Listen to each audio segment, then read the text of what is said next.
Welcome to the Spaghetti Junction Boys podcast, coming to you from beautiful Atlanta, Georgia. As always, I'm your host, William Hildebrand, and I'm joined by Doc Jacobson today. And, there are many sounds that just bring joy and warmth to the human spirit. There's a child laughing, a puppy's faint first bark, and then there's the sound of CBS college football. We are back, baby. We are back. We are back. Thank God Almighty. We are back. College football officially starts Thursday. We got Friday. We got Saturday. We got Sunday. We got Monday. We got UAB Jacksonville State going on. That's like college football light. It's kind of easing you off or into college football. It's kind of like gateway college football, as was last weekend with just a couple of horrific games that I watched in their entirety. But what does college football coming back signify? Does it mean a lot of drinking starting a lot earlier? Yes. Does it mean a lot of Venmos going to and from your bookie? Yes. But more importantly, it means the Gamblin Dans are back, baby. How are you feeling? I am feeling great. I have spent nothing but the last week looking at projections, looking at matchups, looking at locations. I'm not looking at weather this year, people. Not looking at the weather. Weather doesn't matter. Throw weather out the room. There goes the pen. Weather's gone. See ya. Doc texted me at 5:30 in the morning this morning and just said, I'm feeling dangerous. I just love it. I just love it. It's my favorite time of year. Love gambling. Love football. I'm just ready. I'm ready. I feel the most ready I've ever felt. All right. Well, before we get into it, we have to thank Rosati's in Buckhead, the number one place to watch all the action this fall. Over 100 beers on draft, over 40 big screen TVs, the best pizza in Atlanta, the best wings in Atlanta, the best service in Atlanta. Support the people who support the Spaghetti Junction Boys podcast. Support Rosati's in Buckhead.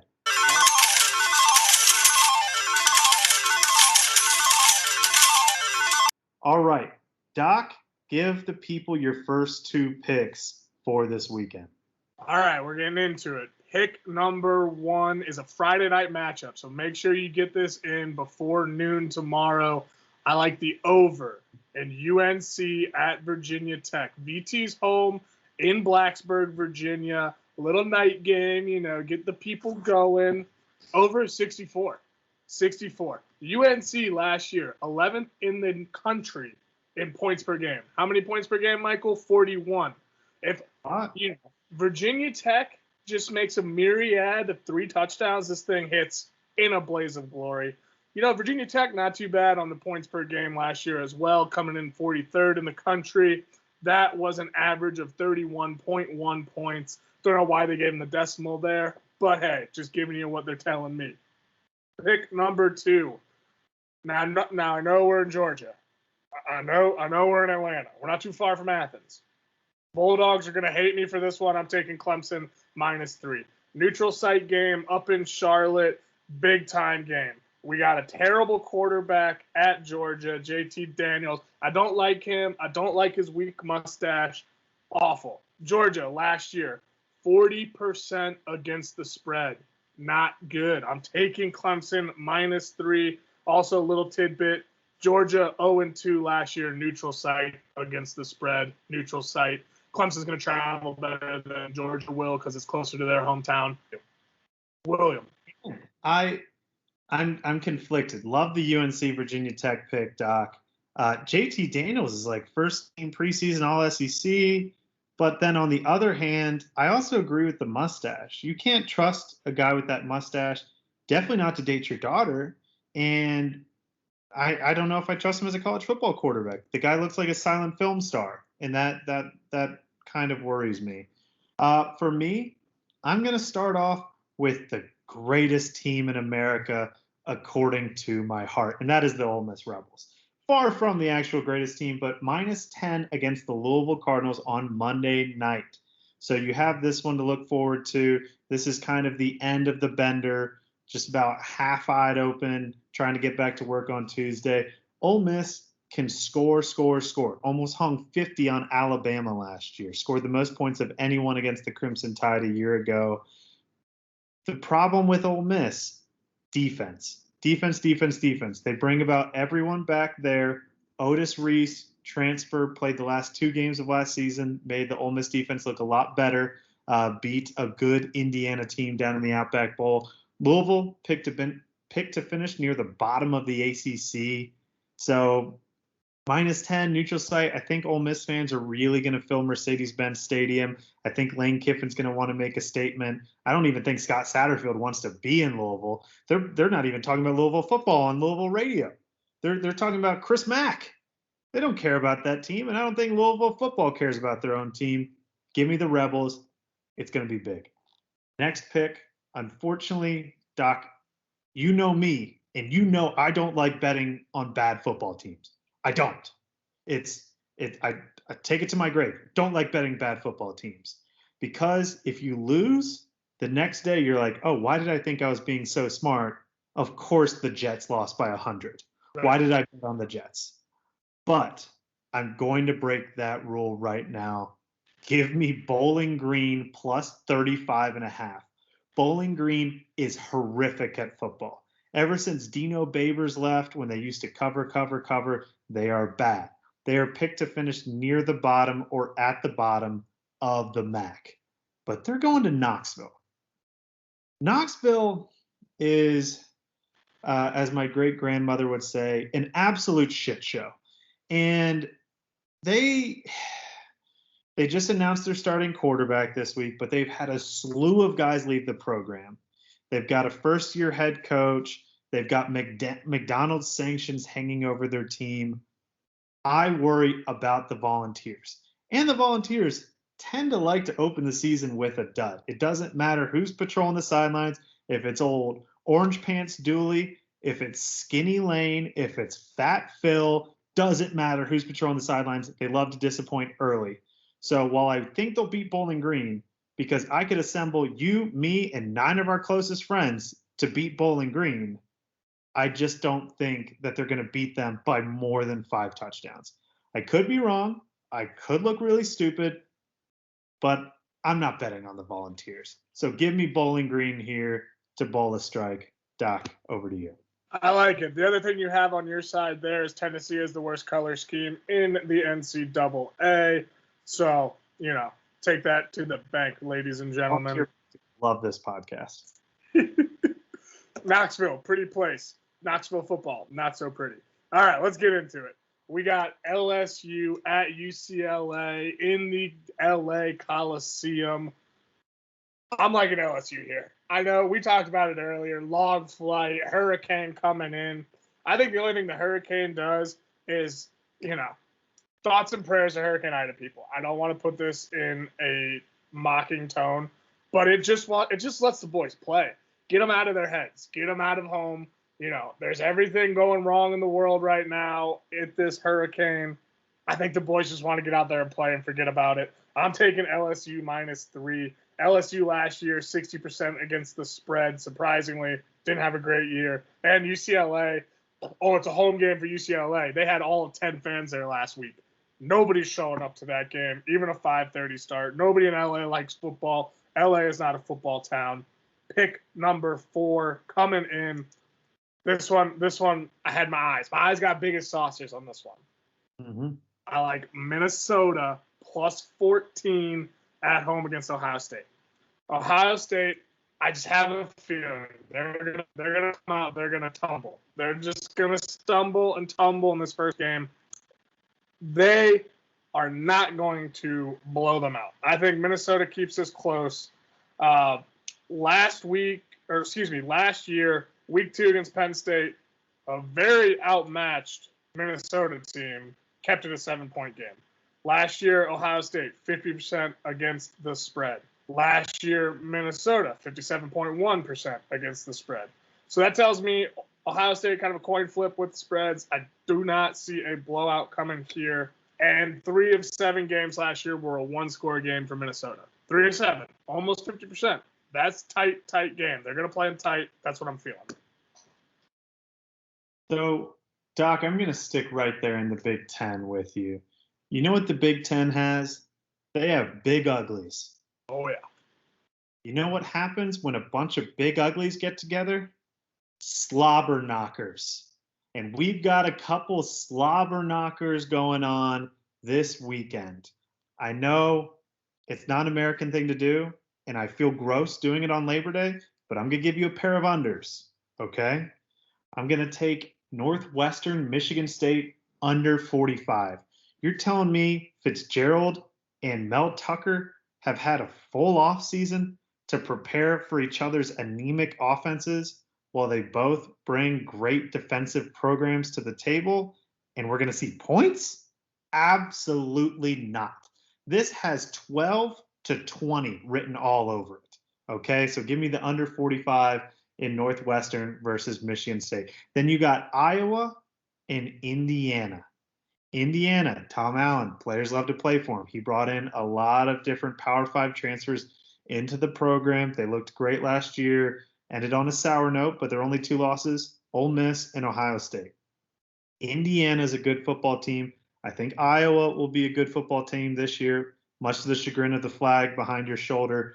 But regardless of who wins, this isn't going to be an up and down the field game. This whole thing is going to be played between the 30s. My God, this is going to be 15-9. I just feel it in my bones. This is not going to be a high-scoring game. There is no way we see points in either of these. So give me the big uglies. Give me as much investing as I can in the 4 punters participating in this game because they're going to be busy. There's going to be fullbacks galore. There's going to be big white tight ends, chop blocking. Give me the unders in each of these. I like it. But do you know what time it is? It's time for Wendys. You're going to get in your car.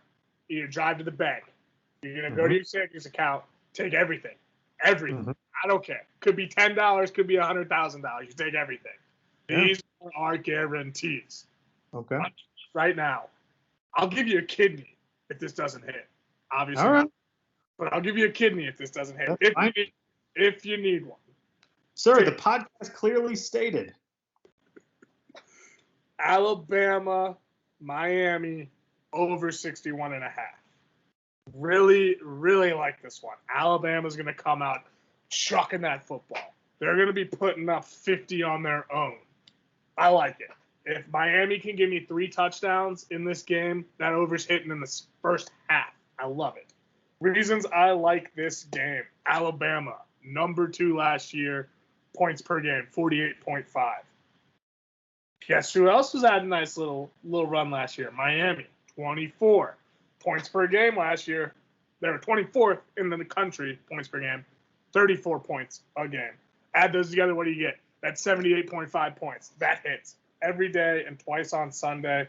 Last year, Alabama in their first game had 38 points. Miami in their first game, 31 points. Add those together. What's that get you? 69 points. Love it. You don't bet against 69. You don't bet against the whammies. Like that one a lot. Now, with COVID going on, of course, one of the big topics was the PPP loans. Now, I've got a PPP loan for you right here with this pick. And that PPP stands for paper, paper, paper. Because this baby is hitting. Once that Venmo comes in from your bookie or Bovada or the MGM Grand or the Beau Rivage in Biloxi, Mississippi, take that money and go buy yourself some gumbo. Support the great people of the state of Louisiana because they are to thank for this pick. The Louisiana Lafayette Ragin' Cajuns +8. The Ragin' Cajuns opened up last year. Big dogs at Iowa State. Smacked the Cyclones. Beat them by, I believe, it was 31-13, if I remember correctly. So now you have Billy Napier, who was, Doc, don't worry, the Iowa State stuff's over. Billy Napier could have had the Auburn job. Could have had it. Backed out, was looking for something different, but he's back at Louisiana with the Cajuns.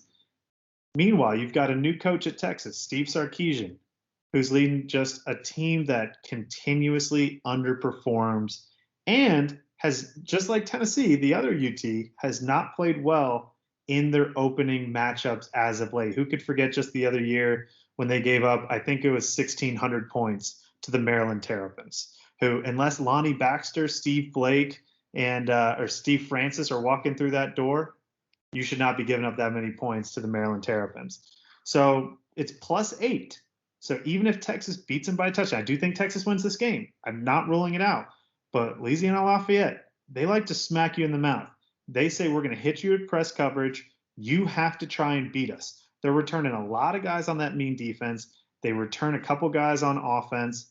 It's going to be a good game. Napier's a fantastic coach. Those boys are going to be prepared. They're going to be playing physical. The Longhorns need to watch out, and I don't think they will. +8. I adore this. I love this line. In the wise words of another famous Louisianan, you're no good. That means take the pick. It's Cajuns, +8. Horns down. Love it. Love the pick. So a big story that's come out this week is about Bishop Sycamore High School.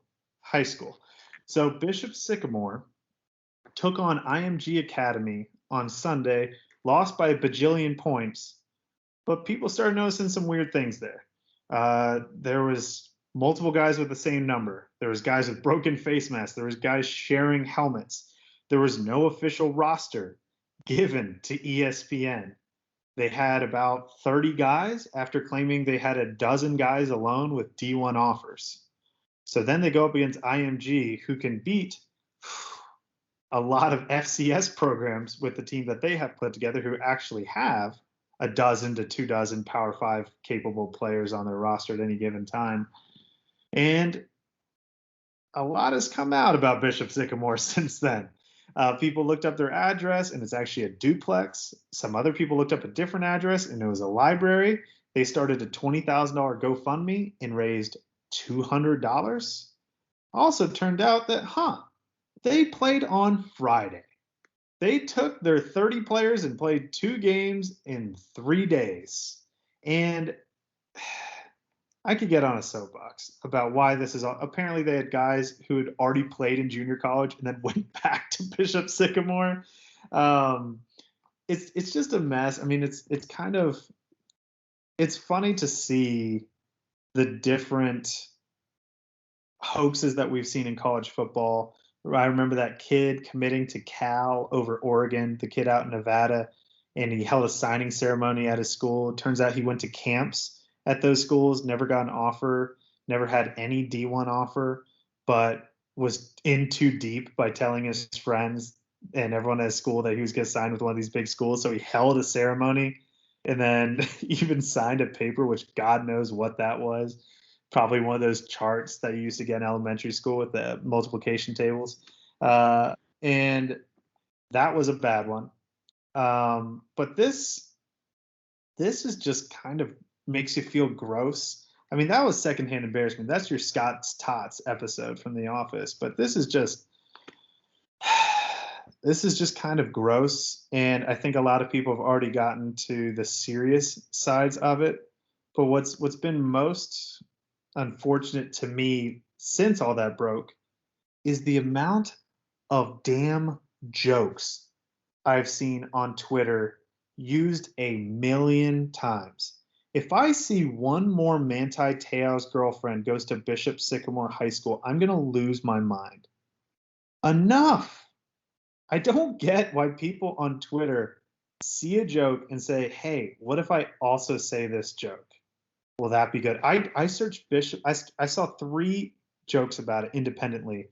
So I searched Manti Te'o onto Twitter, and it was just a laundry list of damn Bishop Sycamore jokes.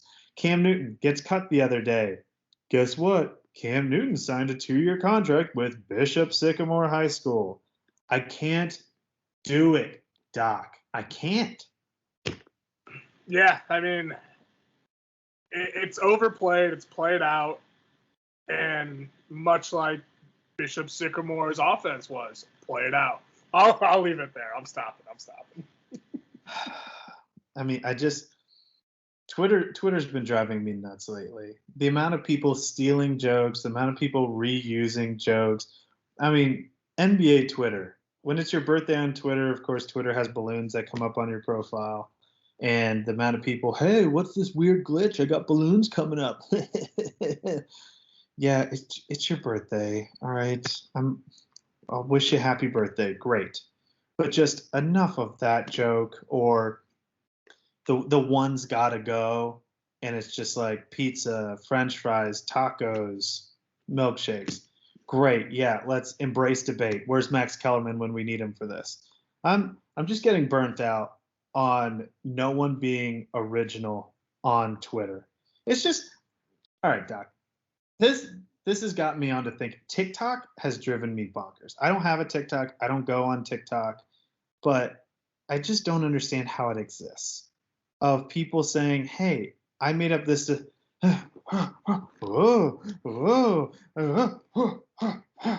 this dance," and then everyone else does it, and they're just like, "Oh shit, this is the content I needed." Now, am I sounding like a boomer in all of this? Yes, but you're a well-founded boomer. You make a very valid point here that what we've learned with TikTok and what is now seeping into all the other social medias, it's a copycat league. Copycat league, man. People are just watching other people do things, and they're just like, you know what?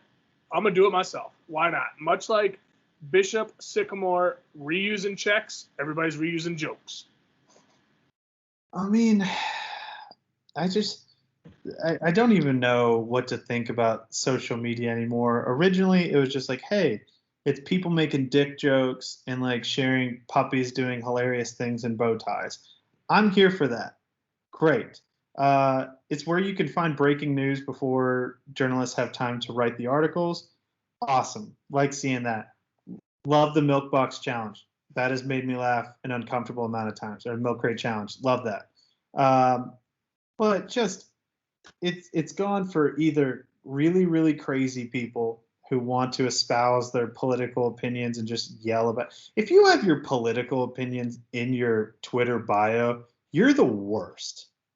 I don't care which side of the aisle you're on, and I mean that. Like, I really just don't care. But God, if that's part of your personality, that's just bad. But it's either that or reusing jokes or stealing jokes or just that guy who needs to be super weird on things that, hey bro, I hope she sees this. Like both of those guys, both guys on that spectrum, just terrible. I'm gonna hang it up on the social media because it is gonna end up with me saying, you know, when I was a kid, kids played outside, and I don't want to be there. I'm 31. I don't need to get to that place. But back to this Bishop Sycamore nonsense. I mean, how in the hell does this happen in 2021? Like, before the internet, I could see this happening. That you just have some fast talking New Jersey guy who's a hustler, and this school is not even in New Jersey, again, school, but just saying, hey, I got the hottest team in the country for you. We got the biggest kids. We got the baddest kids. We got the fastest kids. We'll take on any team in the country. And then, like, you take them, like, on a little dog and pony show throughout the country playing who, what, where, when, and why. But I don't understand how this happens now. It's like when you're sitting next to a guy at TGI Fridays, and if he's 70 and he tells you he could have gone pro for the Yankees, like, you can't verify that. Who knows? I mean, I once had a tow truck driver who told me that he used to be a pilot for Delta till he got fired for using cocaine, that he was a model for Sears, that he was best friends with Houston Nutt as a child. Like, just all these wild ass stories. You can't verify those, but I mean, when you compound that many, obviously he's lying or lived the coolest life ever. But you can't do that now. Like, you can't have an 18 or a 25-year-old saying like, oh, Yeah, I almost made the Yankees. Like, okay, let me Google this real quick. It's 2021. How do you make a fake football team in a fake school? I don't get it. Ingenuity? Is this the new model of how to bring, the social media back? You start faking everything? I don't know. That could lead to a very, very dark tunnel. Do we start a high school? Ooh. I think we at least start a high school Twitter page. That's for sure. Yeah. No, I think we can do this. I mean, I think football's ambitious because that's kind of expensive. And also you get you have all that equipment. You have to find a lot of guys. I think we could find a basketball team. Oh, yeah, definitely find a basketball team. Let's see, what other teams? Baseball. That's not that expensive of a sport. You get a couple of bats, a couple of balls, a couple of helmets, some gloves. We'll call it like Our Lady of the Wind Jessica Academy. Or the cheapest sport all time, soccer. One ball. Oh, yes. Yes, that is it. I'm all in on starting a travel soccer team from a high school. Our Lady of the Wind Allison Academy is okay. Doc, we're going to get together offline. We'll get the interns on that, start recruiting. Yep. And we'll see where this goes. Team mascot, the Gales. Oh, God, I would say you're reading my mind, but that wasn't in my mind. But that's what I wish was in my mind. So thank you. So now on to one of my personal favorite segments, a long-running segment on this show as we're coming up on 3 years of the Spaghetti Junction Boys. And that is Dissect This Tweet.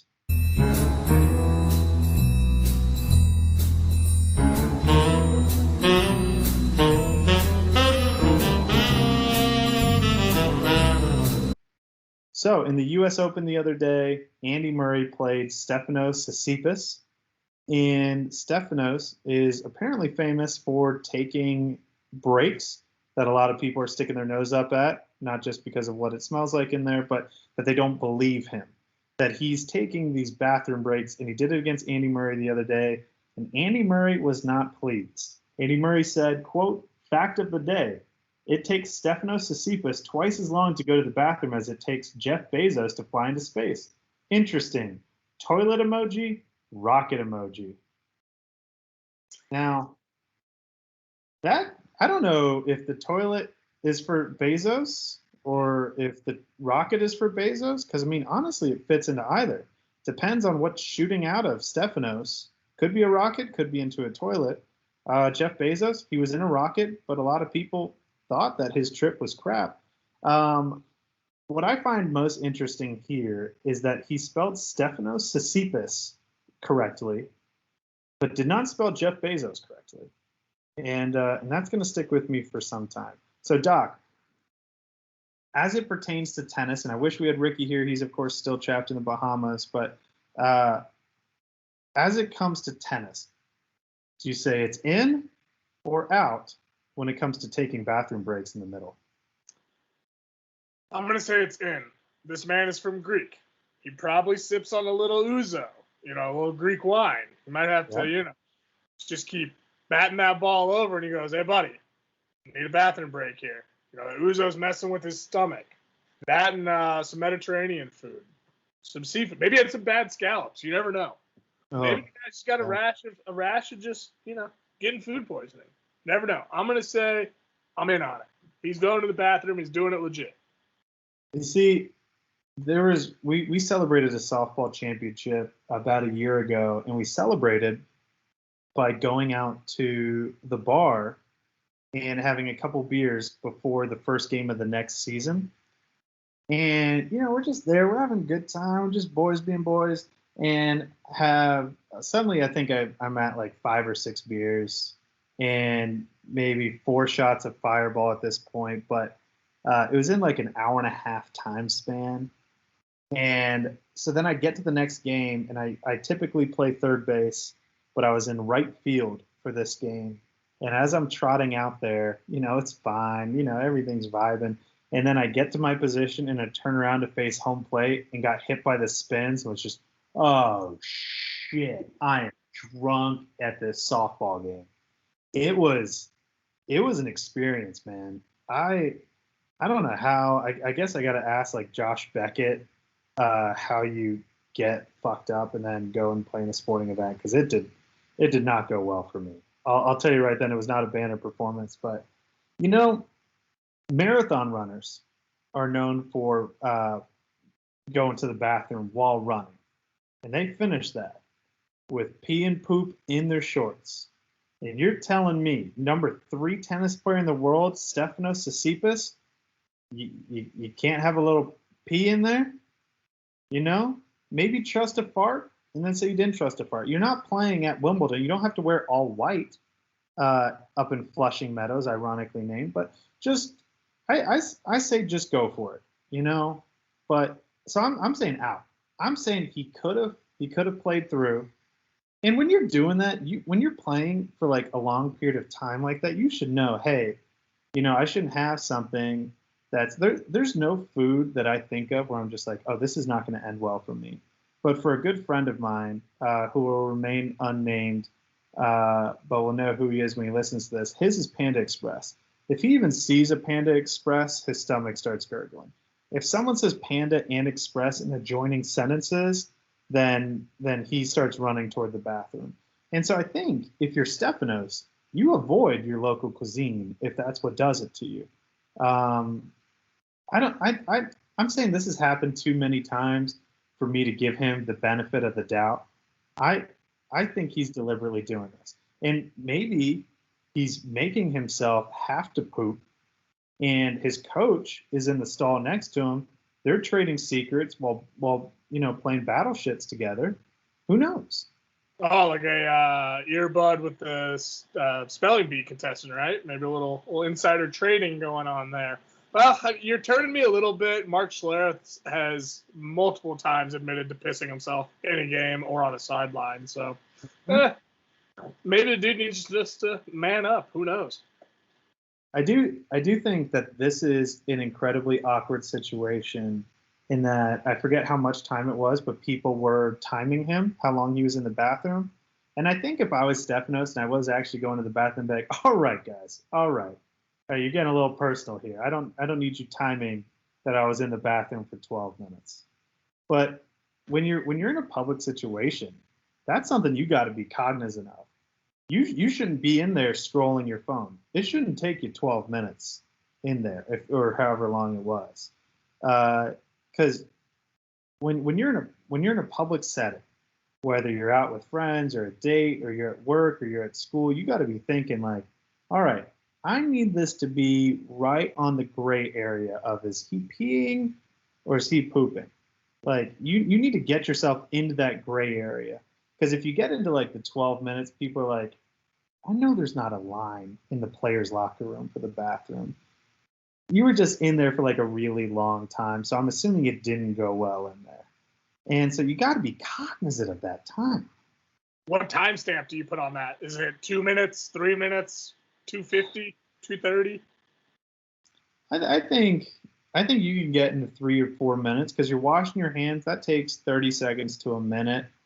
You can assume like, oh, maybe they got distracted. Maybe they're slow walking. Maybe there was a little bit of a line. But I mean, when you're getting like 5 minutes and above, that ship sailed. You're pooping. Yeah, maybe he's like those Crohn's disease commercials. He's just always going, man. Yeah. Oh man, those kill me. It's just like what a bad situation. It just always puts these people in. It's just like a guy hiking, and then he's like, oh no, what do I do now? He's going to go meet like his girlfriend's parents, and then he's just like, oh, I have my flowers. I'm about to walk onto the front steps. Oh boy, here it comes. It's a rough situation, those commercials. But then at the end, like they're always smiling and laughing, and then like, hey, we can watch a movie together on the sofa, and you can fall asleep on me because I'm not going to have to go up and go to the bathroom. It's just like, what a time to be alive. That before those happy moments, like in between the scary moments and the happy moments, there was a conversation between that couple. It's like, hey, you're not shitting as much lately. It's like, no, I'm not. Isn't that something? Want to watch a movie? Thanks, Prilosec. So the New York Mets made waves yet again, as they're prone to do this week, by Javi Baez, Kevin Pillar, and Francisco Lindor giving the thumbs down to fans in New York for admonishing the Mets for their precipitous slide in recent weeks, where they went from the favorite to win the NL East to now they are almost certainly not even going to make a wild card. It would take a miracle to make the wild card game, despite having an uber talented roster with two-time defending home run derby champ Pete Alonso, some fantastic pitching with Stroman. Obviously, DeGrom's hurt. Syndergaard's been way out, but the Mets fans have been booing the players. So in response, when the Mets players, those three in particular, have done something well, they give them the thumbs down. They come out and apologize today. But what I don't understand here is why this was such a big deal. You're hurt by athletes giving you the thumbs down. Oh, I pay my tickets. I pay my tickets. Okay. So let's say, you're an accountant and you show up to work every day. Mistakes happen, or you're taking longer to do your job. You're not an A+ on the job every day, even if you're trying, even if you're doing your best. If someone shows up who's a client of your company and just walks over to your desk and starts giving you 2 thumbs down, you're like, hey, man, that's not cool. I'm doing my best. You're just like, yeah, well, you're not doing good enough. I'm a paying I just don't understand the 2 thumbs down. If my burger is a little overdone, I'm not going to go back into the kitchen, just be booing them and yelling at them. And if they give me 2 thumbs down back, I'll be like, okay, you know what? I deserve that. The whole I pay a ticket price is one of the dumbest things in sports. That gives fans so much leeway. Oh, I pay a ticket. I pay my ticket prices to come here to watch you play and do this, and this. Like, if you're gonna yell at them for not doing the job up to your standards, and then they give it back to you, then you get all up in your shit. I wish they didn't apologize. You have the right to boo, but again, what so many people in this country fail to understand is that freedom of expression doesn't mean that you're not subject to consequences. Oh, so I can't say this anymore? No, you can say this, but someone's allowed to call you an idiot. Or, oh, I can't say this and keep my job. Like, no, you can keep your job and keep your mouth shut about that.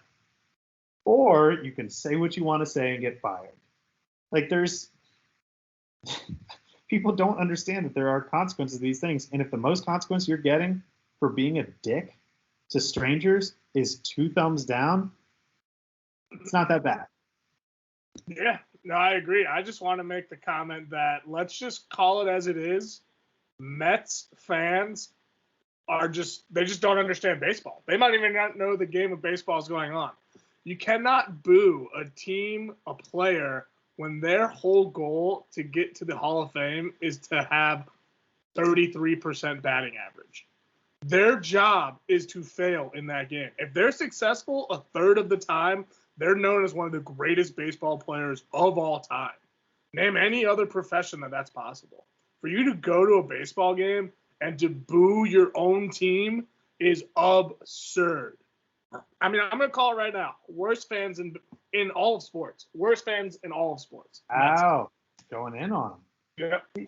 I just don't understand what you're even booing. If you're booing a lack of effort, I can understand that. Oh, just like, come on, man. Like, run this out or something. And I don't even do that because 162 games, that's a grind. And it's none of my business. But you're booing, and if you ask them, why are you booing? Oh, because they're playing bad. Like, don't you think they want to play well? You want them to win. They want them to win. You want them to do well personally. They want them to do well personally. They work year-round and have worked their whole life to be good baseball players. Don't you think they'd like to play like good baseball players? I just don't understand what you're hoping to accomplish. Are you hoping to light a fire under them? Like, oh, I was trying my hardest and doing everything that I've been taught my whole life on how to be good, but they're saying boo. Maybe I need to change some things around. Or are you saying, oh, that'll make them riled up? That's what it did. And then they gave you the thumbs down, and now you're all upset. I don't get it. I don't get how you can say, oh, we're from New York. We're the toughest guys around. We're tough. If you can make it here, you can make it anywhere. Oh, you wouldn't last in this city. Hey, thumbs down. Oh, you did not just thumbs down me. Where did you get, sir? This is New York. We have decorum here. Like, really? You have rats on the subway.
For that second chance, for a break that would make it okay. There's always some reason to feel not good enough, and it's hard at the end of the day. I need some distraction. Oh, beautiful release. Memories seep from my veins. Let me be empty. Oh, weightless, and maybe I'll find some peace tonight. In the arms of the angel, fly away from here, from this dark, cold hotel room, and the endlessness that you fear. You are pulled from the wreckage of your silent reverie. You're in the arms of the angel. May you find some comfort here.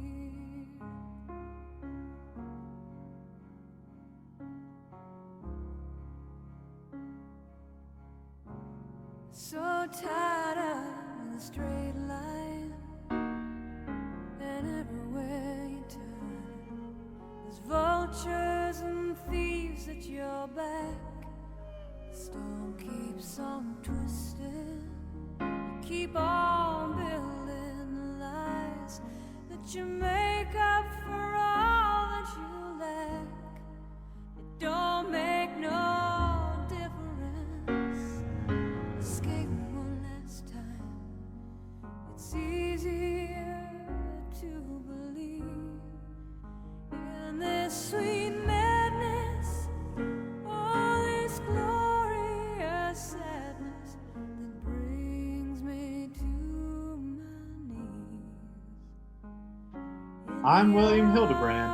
That's my PSA for today. Thanks as always for listening. You can find us on iTunes, Spotify, Instagram, Twitter, and anywhere else you can find your podcast. We'll see you next week.